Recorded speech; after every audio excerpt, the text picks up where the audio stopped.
Welcome to DIYEasyCrafts.com. Today we're going to look at making an outdoor waterproof swimming pool checkers set.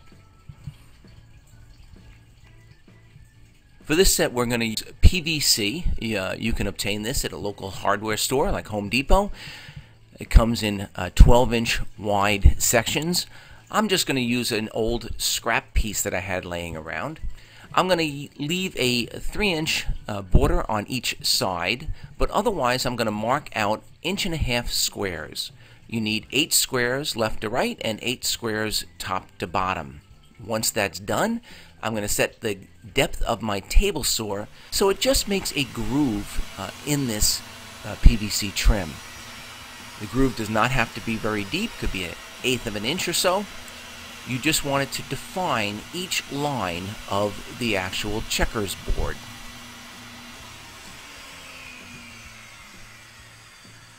And you can see the groove there. Once one groove is created, then we're just going to adjust the table saw, moving it over 1.5 inches. And then we're going to continue this process until all of the lines are cut with that table saw. Takes a little while, but the end product is pretty nice.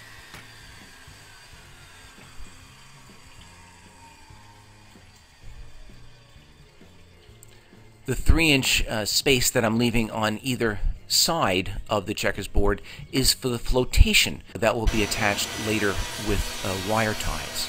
I had originally planned on using pipe insulation as that flotation, but later changed my mind and I used one of the play tubes that the kids have for the pools, which is just a little bit more colorful. We're now moved on to cutting out the actual checkers, and I'm just cutting with a chop saw small discs of PVC. You're going to need a total of 24 of them. And of course, each of these discs have to be sanded to get rid of any hard or sharp edges.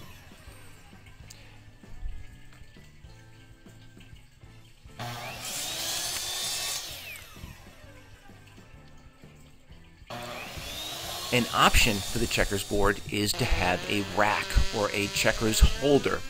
These can be mounted on either side of the board, one to hold the white checkers and one to hold the black checkers. I'm just using an oscillating saw to cut out a slightly larger diameter piece of PVC, cutting out a groove in the top of it.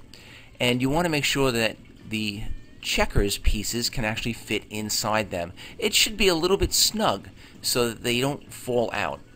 And the way you're going to pop these out is stick your finger in the end and push them out. I'm going to create a stop on the end, just a moon-shaped stop out of the same PVC trim, and glue it in place with a little bit of stone. And again, these can be attached to the final board just by drilling a couple of holes and using a wire tie. You can see that I also attached the flotation to the checkers board with wire ties. In order to color the black squares, I found the easiest way was just to use a Sharpie. I thought about painting or dyeing the PVC or the plastic, but resolved that a Sharpie would be a little bit more accurate and define the lines, and it was just easier. This Sharpie marker actually holds up pretty well to weather. Occasionally, once a season or so, you may have to just redarken those squares. And this is the final product without the optional checkers holder on each side. Very simple, easy to make, do-it-yourself project.